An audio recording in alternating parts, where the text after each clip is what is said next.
Nous voulons tous aimer et être aimés. Nous recevons divers degrés d'amour de nos parents, frères et sœurs, amis.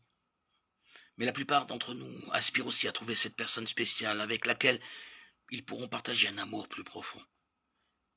Trouver le véritable amour peut sembler incroyablement difficile, et nous ne comprenons pas souvent pourquoi il est important de se poser la question de sa propre définition du véritable amour. Comprendre ce qu'on entend par là nous aide à comprendre ce que nous cherchons et pourquoi nous le trouvons ou pas. Beaucoup de sociétés ont une conception très libre de l'amour, qu'elles associent souvent à des sentiments intenses, mais égocentriques et dénués d'engagement.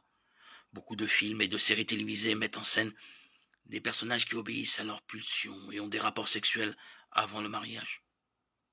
Un amour fondé uniquement sur des émotions agréables ou sur l'attirance physique s'essoufflera aussi vite qu'il sera apparu. Il n'y a rien de mal à vouloir éprouver des sentiments agréables envers la personne que nous aimons, mais si nous fondons notre relation sur ces sentiments, elle sera bancale. Si nous aspirons à l'amour à laquelle notre culture saturée de sexe nous a habitués, il est normal que nous ayons du mal à le trouver. C'est parce que nous ne cherchons pas le véritable amour, mais une expérience éphémère par définition. La Bible nous donne une définition radicalement différente de l'amour. Le véritable amour vient de Dieu, car Dieu est amour. 1 Jean 4,8. C'est lui qui a mis en nous le désir d'aimer et d'être aimé. C'est pourquoi il est si crucial de comprendre ce qu'est l'amour pour lui. D'après la Bible, le véritable amour est un esprit de sacrifice et de consécration qui veut le meilleur pour l'être aimé. Jean 15,13. L'amour de Dieu pour nous l'a conduit à la croix. Nous pouvons être certains que Jésus n'avait pas de sentiments agréables en allant à son lieu de crucifixion.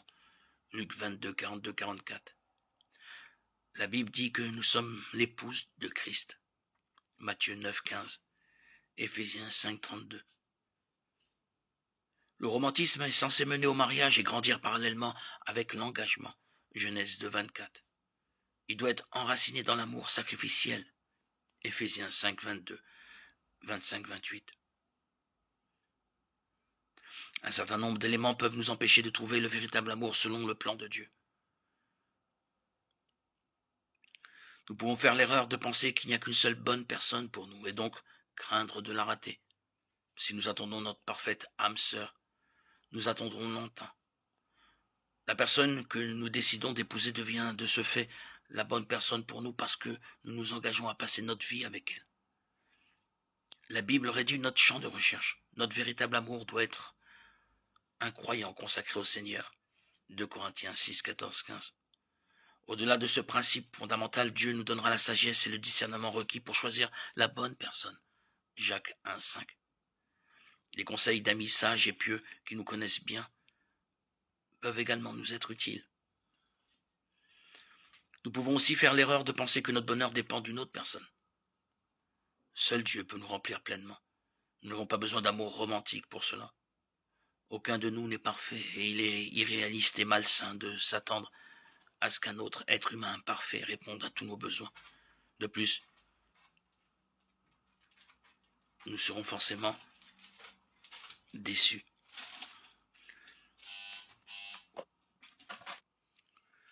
Une autre erreur à ne pas commettre est celle de ne pas être prêt à changer et à grandir.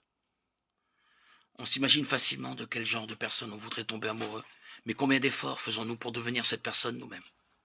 Nous avons tous des défauts que nous devons corriger avec l'aide de Dieu, afin de devenir la personne qu'il veut que nous soyons.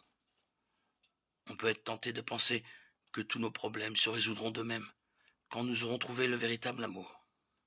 Mais non, une relation d'intimité avec quelqu'un d'autre, loin de résoudre nos problèmes, les exacerbera. Si nous sommes disposés à changer et à grandir, le faire qui aiguise le fer, Proverbe 27, 17, peut faire partie de la bénédiction d'une relation. Mais dans le cas contraire, notre relation sera tendue et finira par rompre. Cela ne veut pas dire que tous nos problèmes personnels doivent être résolus avant que nous puissions nous marier, mais nous devons prendre l'habitude de demander à Dieu de nous montrer ce que nous devons corriger dans notre vie. Psaume 139, 23. En devenant la personne que Dieu veut que nous soyons, nous serons mieux préparés pour une relation dans tout ce que cela implique. L'amour et le mariage ne doivent pas être pris à la légère. Il vaut mieux faire attention que de prendre une décision précipitée. Le Cantique des Cantiques nous avertit à 3 reprises. Ne réveillez pas l'amour avant qu'elle ne le veuille. Cantique des Cantiques 2:7. Le moment de Dieu est toujours le meilleur. Nous savons que Dieu comprend notre aspiration à trouver le véritable amour. Si nous lui abandonnons pleinement ce désir, nous serons soulagés du fardeau de vouloir le trouver par nous-mêmes. Matthieu 11, 29, 30. L'amour est une qualité essentielle de Dieu, qui nous montre dans la Bible ce qu'est le véritable amour.